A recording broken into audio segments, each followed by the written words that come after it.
Okay जी, तो next MCQ number 49 से onward हम स्टार्ट कर रहे हैं, जो कि एनालिटिक फंक्शन से मुतालिक हम एमसीक्यू को डील कर रहे थे।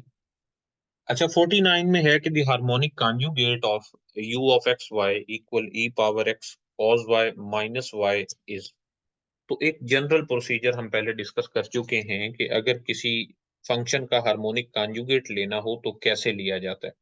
तो सेम जैसा कि हम पिछले एमसीक्यूज में कर चुके हैं, उसी तरह से आप इसको भी अडॉप्ट करेंगे। अगर ये किसी इसका हार्मोनिक कॉन्जुगेट मालूम करना है तो इसका मतलब हमने वी मालूम करना है। अच्छा, वी मालूम करना है और फंक्शन किस तरह का है, f is equal to u plus iota v जो है ये एनालिटिक है। क्योंकि अगर ये हार्मोनिक इसका हार्मोनिक कॉन्जुगेट अगर वी हो तो यू प्लस आयोटा वी जो फंक्शन है ये एनालिटिक होता है, और अगर ये एनालिटिक है तो सी आर इक्वेशन सेटिस्फाई होंगी। It mean that partial u over partial x will be equal to partial v over partial y and partial v over partial x will be equal to negative partial u over partial y। तो यहाँ पर partial u over partial x यहाँ से हम find कर लेंगे, जो कि होगा e power x cos y, और ये इक्वल होगा partial v over partial y। इसी तरह से सेकंड में partial v over partial x equal होगा negative partial u over partial y। तो इसका डेरिवेटिव फिर से with respect to y find करेंगे तो ये इक्वल होगा minus e power x sine y minus one. तो इन दोनों को इंटीग्रेट कर लें with respect to y and with respect to x। इसको विद रिस्पेक्ट टू y करेंगे तो v इक्वल होगा ई पावर x और cos y का इंटेग्रल जो कि है sine y। So e power x sine y और प्लस सम कांस्टेंट, ये हम कांस्टेंट लिखते ही नहीं है। ओके, नेक्स्ट दूसरी तरफ चले जाएं तो यहां से जब integration with respect to x करेंगे तो ये बन जाएगा minus e power x and sine y and minus x. एक कुछ गलती तो नहीं कर रहे हम, इंटीग्रेशन ऑफ कॉस जो है ये साइन है, और integration of e power x with respect to x कर रहे हैं तो ये just minus e power x बन जाएगा। So minus e power x sine y and minus x. एक मिनट की,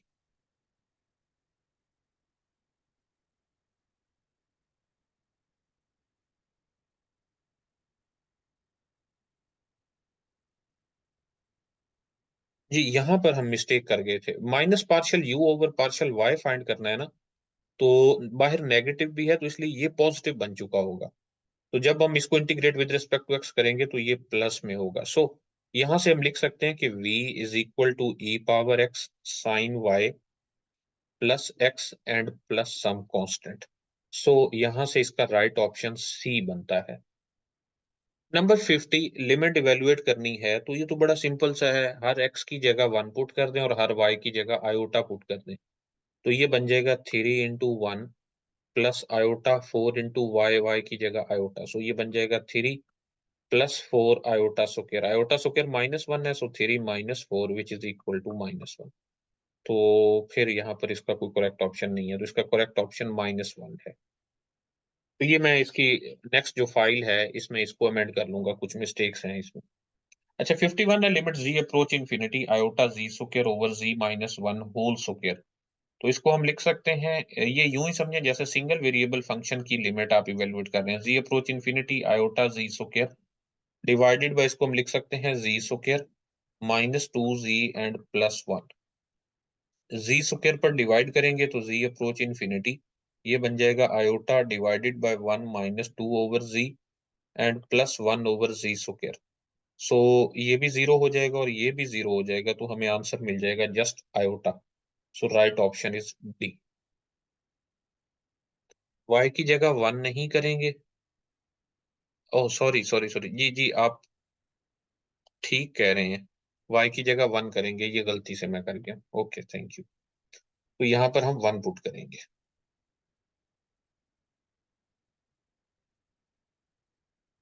ओके, तो जब हम x की जगह 3 पुट करें 1 पुट करेंगे और y की जगह भी 1 पुट करेंगे, क्योंकि z अप्रोच 1 प्लस आयोटा का मतलब है x plus iota y approach to 1 plus iota. Mean x approach कर रहा है 1 को और y भी अप्रोच कर रहा है इमेजिनरी पार्ट को यानी 1 को। तो iota 4 into 1 so it will be equal to 3 plus 4 iota. Sorry, इसका करेक्ट ऑप्शन डी ही है। अच्छा, next 52, the point at which the function f of z equal z, real part of z is differentiable is. अब ये जो function है ये किस तरह का है? F of z is equal to z and real part of z. Real part of z क्या होगा? एक्स, क्योंकि एक्स प्लस आयोटा वाई हो तो real part of z will be only x. तो हम इसे लिख सकते हैं x plus iota y z को, और फिर इसके साथ मल्टीप्लाई करेंगे एक्स, तो ये बन जाएगा x square plus x y iota. तो यहाँ जो u है वो इक्वल है एक्स स्क्वायर और v इक्वल है एक्स वाई। तो अगर ये डिफरेंशिएबल हो तो कौची रीमान इक्वेशन सेटिस्फाई होनी चाहिए। सो हम इसको लेकर चलेंगे कि partial u over partial x is equal to partial v over partial y, and partial v over partial x is equal to negative partial u over partial y। Values put करते हैं। Partial u over partial x is 2x, partial v over partial y is only x। So partial v over partial x which is y, and partial u over partial y which is 0। So यहाँ से हमें पता चला कि y तो 0 होना चाहिए। इसी तरह अगर 2x इक्वल x है, it mean that x is equal to 0। तो हमें एक ही पॉइंट मिला है और वो कौन सा है? z is equal to 0 plus 0 iota. This can be written as only 0। तो इसका करेक्ट ऑप्शन ए होगा। Number 53, limit z approach to 0, z conjugate square divided by z is equal to what? तो जरा देखिए, इसको हम लिख सकते हैं limit z approach to 0, z conjugate जो कि है x माइनस आयोटा y और इसका स्क्वायर डिवाइडेड बाय z जो कि है x प्लस आयोटा y। तो ये बन जाएगा लिमिट z अप्रोच टू 0 और x square plus iota square y square यानी minus y square and minus 2 iota x y square open किया divided by x plus iota y. तो अब फिर ये लिमिट की बात हो रही है। z अप्रोच टू 0 का मतलब है x approach to 0 and y approach to 0, यानी ओरिजिन पर हम इसकी लिमिट इवेल्युएट करना चाहते हैं। तो जैसा कि कल मैंने बताया भी था पिछली मीटिंग में कि जब आप ओरिजिन पर डिस्कस कर रहे हैं तो इसका मतलब ओरिजिन को आप मुख्तलिफ वेज में अप्रोच कर सकते हैं। अलोंग एक्स एक्सिस भी कर सकते हैं, अलोंग वाई एक्सिस भी कर सकते हैं। तो हम इन दोनों पाथ से जरा अलग अलग इवेल्युएट करके देखते हैं। हम चलते हैं पहले along x axis. Y square होगा कहां पर जी? नहीं, ये ठीक है। ओके, अलोंग एक्स एक्सिस, जब आप अलोंग एक्स एक्सिस मूव करेंगे तो इसका मतलब y को 0 पुट करेंगे। अब यही लिमिट यूं बन जाएगी, limit x approach to 0, y तो एग्जैक्टली 0 हो चुका है, तो हर y को 0 पुट करेंगे तो ये बन जाएगा x square minus 0 and divided by x। So it will be equal to 0, क्योंकि जब x से x कैंसिल हो जाएगा तो ये जस्ट 0 रह जाएगा। अच्छा, अब बात करते हैं अलोंग y एक्सिस। जब अलोंग y एक्सिस मूव करेंगे तो इसका मतलब x 0 होगा। along y axis x will be equal to 0, और अगर x 0 है तो ये बन जाएगा लिमिट y अप्रोच टू 0, क्योंकि x को तो हम 0 पुट कर रहे हैं तो ये 0, तो ये बन जाएगा 0 minus y square minus 0 and whole divided by iota y। अच्छा, ये y से एक y कैंसिल हो जाएगा और फिर ये 0 बन जाएगा। तो अभी देखें कि दो पाथ हमने जो लिए अलोंग एक्स एक्सिस और अलोंग वाई एक्सिस, उन दोनों पाथ से ये 0 बन चुका है। तो आपको लगता है कि इसकी लिमिट एग्जिस्ट करती है? क्या ख्याल है? हमने दो डिफरेंट पाथ लिए, उन दो डिफरेंट पाथ से इसका आंसर 0 ही आया है। तो क्या जरूरी है कि इसकी लिमिट एग्जिस्ट कर जाए? ऐसा अभी जरूरी नहीं है। यानी हो सकता है कोई और ऐसा पाथ हो जिससे आप इस 0 को अप्रोच करें और आंसर डिफरेंट आ जाए इन दोनों से। अच्छा, हम ये वाला पाथ अपनाते हैं। ये कौन सा है? y equal to x. तो along y equal to x जब हम करेंगे तो ये बन जाएगा limit x approach to zero, चूंकि हम y को भी एक्स पुट करने जा रहे हैं, तो जब इसमें y को भी एक्स पुट करेंगे तो ये बन जाएगा x square minus x square minus 2 iota x square and whole divided by x plus iota x. Okay, यानी हर y को x हमने पुट किया, ये हो गया कैंसिल। ये रह गया limit x approach to zero minus 2 iota x square and whole divided by x into 1 plus iota. So इस एक x से ये एक x कैंसिल, और फिर जब हमने x को जीरो पुट किया तो ये फिर से जीरो हो गया। तो ये लग रहा है कि जैसे इसकी लिमिट एग्जिस्ट करती है।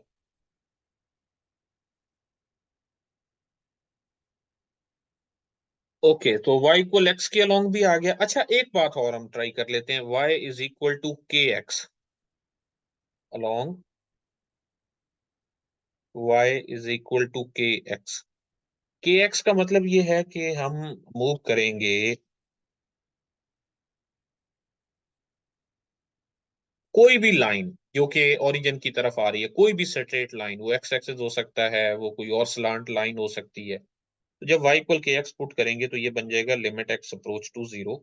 इस एक्सप्रेशन में हर y को हम के एक्स पुट करने जा रहे हैं, so x square minus k square x square minus 2 iota, और y और x जब मल्टीप्लाई होंगे तो ये भी के एक्स स्क्वायर बन जाएगा and whole divided by x plus iota k x.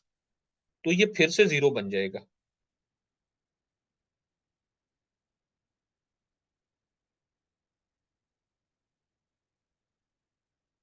That will be equal to zero. जब आप इसमें से ऊपर से x कॉमन लेंगे, नीचे से एक x कैंसिल हो जाएगा और ऊपर सिर्फ एक x रह जाएगा हर टर्म में।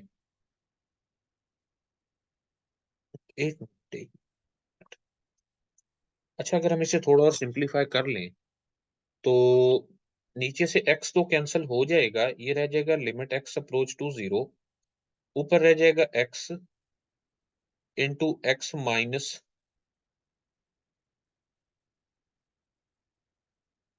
X minus k square x and minus 2 iota k x and whole divided by x into 1 plus iota के।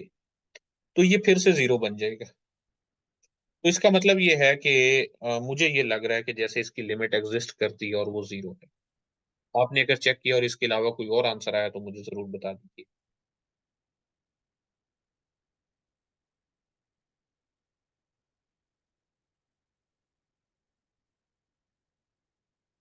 ओके, नेक्स्ट नंबर 54 देखिएगा।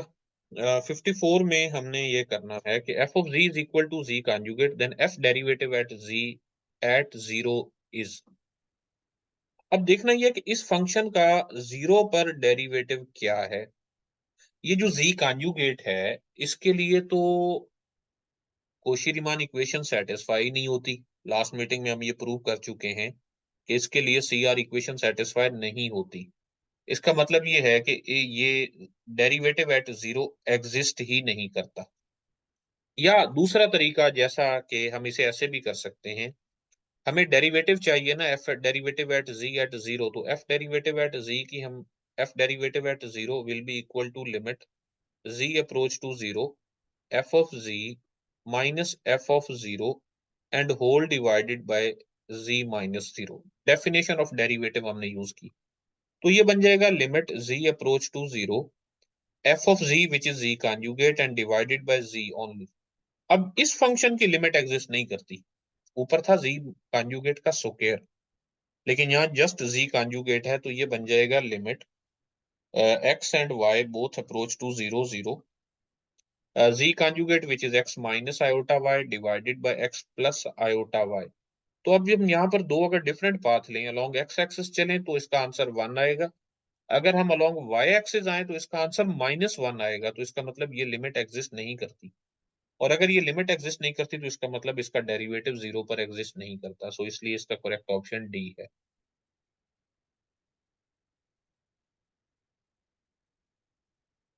ओके, नेक्स्ट नंबर 55 देखिए, for the function f of z equal z divided by z plus z conjugate the domain is.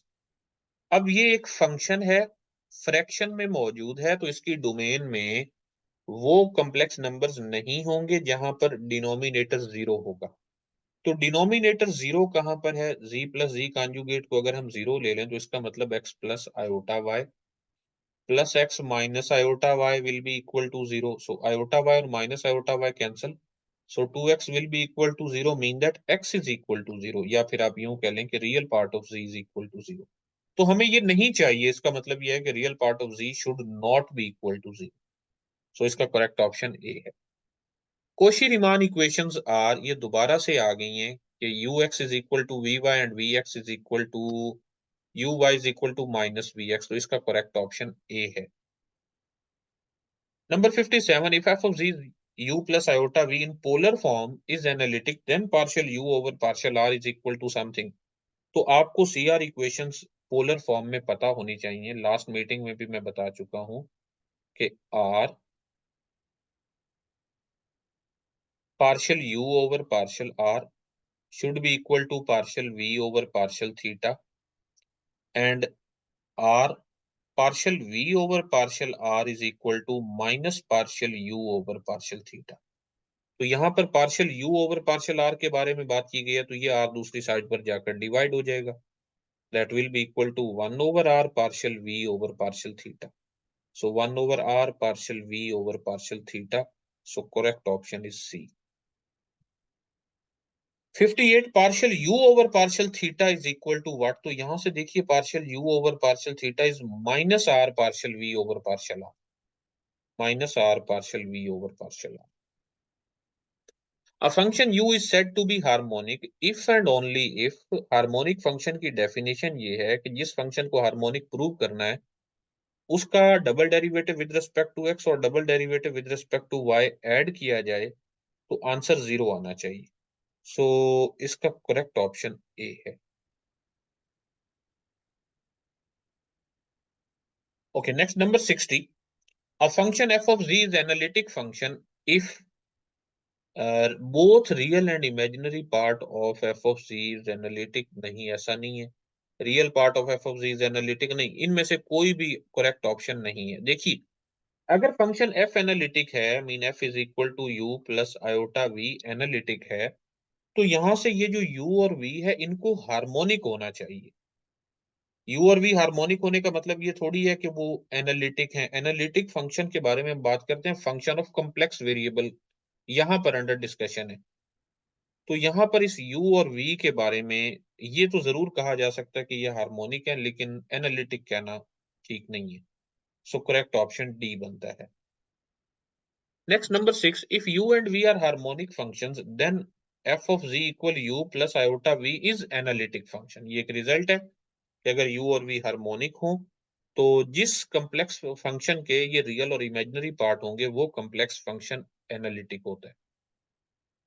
Number 62, if f of z is equal to something is analytic at then abc equal to. तो understood है कि अगर ये analytic है तो partial u over partial x is equal to partial v over partial y.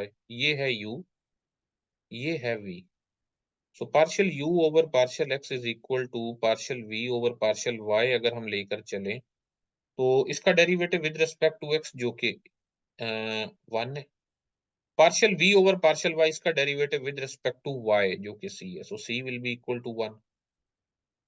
अच्छा दूसरी तरफ आ जाए, partial v over partial x should be equal to minus partial u over partial y. Partial v over partial x इसका derivative with respect to x जो है वो b है, minus partial u over partial y तो इसका derivative with respect to y जो कि a है. सो ये हमें मिला कि a is equal to b and c is equal to 1. a is equal to b, sorry minus आएगा ना यहाँ पे. So a is equal to minus b and c is equal to 1. तो करेक्ट ऑप्शन a है इसमें. Number 63, a function at which a point at which a function ceases to be analytic is called singular point. एक ऐसा point जहां function analytic ना हो उसको singular point बोलते हैं. The function f of z equal z mod is a non constant. क्या ये एनालिटिक फंक्शन है, नॉट एनालिटिक फंक्शन है, या नो वेयर एनालिटिक फंक्शन है? ये अब देखें मुख्तलिफ टर्म्स यूज की गई. एनालिटिक मतलब ये अपनी डोमेन पर एनालिटिक है, दो वेर एनालिटिक मतलब कहीं पर भी एनालिटिक नहीं होता। नॉन एनालिटिक फंक्शन यानी हो सकता है ये कभी ना कभी एनालिटिक हो जाए, यानी और एंटायर फंक्शन मतलब पूरे कॉम्प्लेक्स प्लेन पर ये एनालिटिक है। तो z मॉड जो है ये होता है x square plus y square square root. तो ये u के इक्वल हो जाएगा, v यहाँ से 0 होगा, तो u over partial u over partial x should be equal to partial v over partial y, और partial v over partial x should be equal to negative partial u over partial y। So what is partial u over partial x? इसका derivative with respect to x लिया जाए तो ये बनेगा 2x divided by 2 times square root of x square plus y square, that is equal to 0। और partial v by partial x equal minus, तो ये बन जाएगा 2y divided by 2 times square root of x square plus y square which is equal to 0। तो 2 से 2 cancel, 2 से 2 cancel. तो यहां से अगर देखा जाए तो हमें मिल रहा है कि x is equal to 0 and y is equal to 0। अगर हम x square plus y square से मल्टीप्लाई करवा दें स्क्वायर रूट से, लेकिन ऐसा भी पॉसिबल नहीं है, क्योंकि अगर x और y दोनों 0 हो जाएंगे तो ये वाला जो नंबर है x square plus y square square root ये भी 0 हो जाएगा। तो इसका मतलब यह है कि this is nowhere analytic function, so right option is B.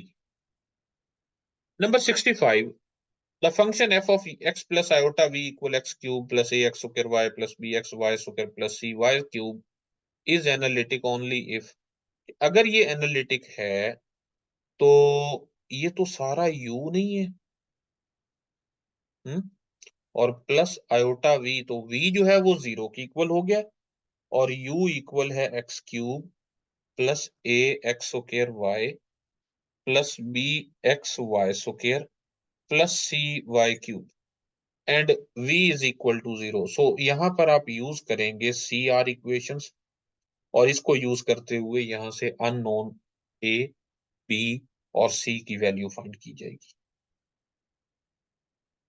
C number 66, there exist no analytic function f such that, अब देखें जी, यानी इनमें से कौन सा ऐसा फंक्शन हो सकता है जो एनालिटिक नहीं होता, यानी ये जो चार ऑप्शन दिए गए हैं इनमें से ऐसा कौन सा फंक्शन है। ओके ओके ओके ओके, इसे एक और तरह से देखें, पहले इनमें से चेक करें कि कौन सा हार्मोनिक फंक्शन है, कौन सा हार्मोनिक नहीं है। बल्कि हम इसको मान लेते हैं कि this is u, what is u x x plus u y y, so it will be equal to 0, क्योंकि इसका डेरिवेटिव जब हम विद रिस्पेक्ट टू x लेंगे पहली मर्तबा तो ये बन जाएगा -2, फिर दोबारा लेंगे तो 0, इसी तरह u वाई वाई भी 0 हो जाएगा इसके लिए। अच्छा, अगर हम इसके लिए चेक करें तो इसके लिए भी u x x plus u y y ये भी 0 है, इसका मतलब ये भी हार्मोनिक फंक्शन है। ओके, नेक्स्ट हम बाकी दोनों को चेक कर लेते हैं, जरा इसको चेक करते हैं। अगर ये u हो तो क्या u एक्स एक्स ये क्या बन जाएगा 0, और u वाई वाई ये क्या बन जाएगा, u वाई पहली मर्तबा जब लेंगे तो 2y, और फिर दूसरी मर्तबा जब डेरिवेटिव लेंगे तो वो बन जाएगा 2। सो u y y is not equal to 0। Okay, और इसको अगर हम u सपोज कर लें तो u एक्स एक्स ये बन जाएगा -2, और u वाई वाई ये बन जाएगा +2। तो -2 + 2 that will be equal to 0, so u y y which is equal to 0। अच्छा, अब देखें इनमें से हार्मोनिक फंक्शन ये नहीं है, जो बी है ना ये हार्मोनिक नहीं है। अगर ये हार्मोनिक नहीं है तो ये किसी एनालिटिक फंक्शन का रियल पार्ट नहीं हो सकता। ओके, यानी हमारे पास ये रिजल्ट है, पीछे अभी हम पढ़ आए हैं कि if u and v are harmonic then the function defined by f is equal to u plus iota v is analytic। तो अगर ये हार्मोनिक नहीं है तो ये किसी एनालिटिक फंक्शन का रियल पार्ट नहीं हो सकता, सो दैट्स वाई यहां से हमने इसके करेक्ट ऑप्शन बी कहा। Number 67, if e power a x cos y is harmonic then a is, अगर ये हार्मोनिक है तो इस पर कंडीशन लगा लें कि इसका double derivative with respect to x plus double derivative with respect to y equal to 0, और यहां से ए की वैल्यू फाइंड कर लें। हाँ, असदुल्ला कह रहे हैं क्या ये स्टेटमेंट इफ एंड ओनली के साथ है, तो I think if and only के साथ तो ये नहीं है। नंबर 66 की बात की जा रही है कि अगर यू और वी हार्मोनिक हों तो एफ जो है वो एनालिटिक होता है। तो अगर एफ एनालिटिक ना हो तो यू या वी इनमें से कोई हार्मोनिक नहीं होगा। तो आई थिंक इनमें पॉसिबल ऑप्शन इसका बी ही बन रहा है, क्योंकि बाकी सारों में देखें तो बाकी सारे हार्मोनिक हैं। अगर वो सारे हार्मोनिक हैं, यही देख लेना कि अगर वो सारे हार्मोनिक हैं तो वो किसी ना किसी एनालिटिक फंक्शन के रियल पार्ट्स हैं। तो ये चूंकि हार्मोनिक नहीं है, सो दैट्स वाई इससे ये तासुर मिलता है कि ये किसी एनालिटिक फंक्शन का रियल पार्ट नहीं हो सकता। Number 68, the harmonic conjugate of this, ये मैं पहले भी बता चुका हूं कि हार्मोनिक कॉन्जुगेट कैसे फाइंड करना, तो इसकी थोड़ी सी प्रैक्टिस कीजिए। f of z equal e power z is analytic everywhere, this is an entire function, यानी ऐसे फंक्शंस जो everywhere, everywhere mean that in the complex plane C, जो पूरे कॉम्प्लेक्स प्लेन पर एनालिटिक हों उनको एंटायर फंक्शंस भी बोलते हैं। If f of z is analytic then f of z conjugate is, इसको भी अभी पेंडिंग करें, मैंने एक दो क्वेश्चन और भी पेंडिंग किए हैं, इनको लास्ट देखते हैं। Number 71, the points at which f of z equal 1 over z square plus 1 is not analytic are. अब जब ये फ्रैक्शंस हो ना, रैशनल फंक्शन सिर्फ उन पॉइंट्स पर एनालिटिक नहीं होता जहां पर डिनोमिनेटर जीरो हो। इसका मतलब ये है कि ये सिर्फ उन पॉइंट्स पर एनालिटिक नहीं है जहां जी स्क्वायर प्लस 1 जीरो हो, और जी स्क्वायर प्लस 1 जीरो होता है आयोटा एंड माइनस आयोटा पर। So option B is correct option.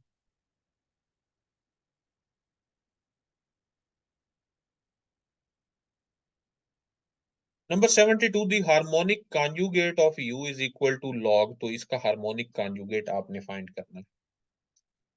Number 73, if f of z is z into 2 minus z then f of 1 plus iota, just इसमें हर z की जगह 1 plus iota put कर दें तो ये बन जाएगा 1 plus iota and 2 minus 1 plus iota mean 2 minus 1 minus iota, इसको सिंप्लीफाई कर लें।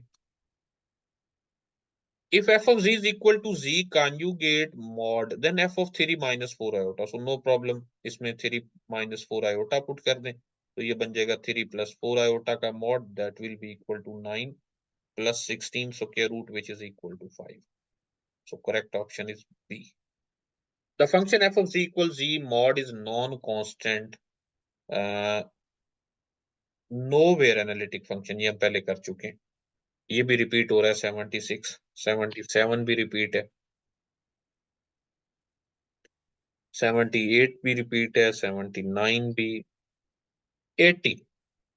If f of z is x y over x square plus y square, if z is not equal to 0 and 0 if f z is equal to 0 then f of z is, अब इसके बारे में पूछा गया कि क्या ये continuous but not differentiable है एट जीरो, क्या ये डिफरेंशिएबल है एट जीरो, क्या ये एनालिटिक है everywhere except at z equal zero, या फिर ये not differentiable at z equal to zero. तो इसे नेक्स्ट मीटिंग में डिस्कस करते हैं जी, अभी इसका टाइम खत्म हो रहा है।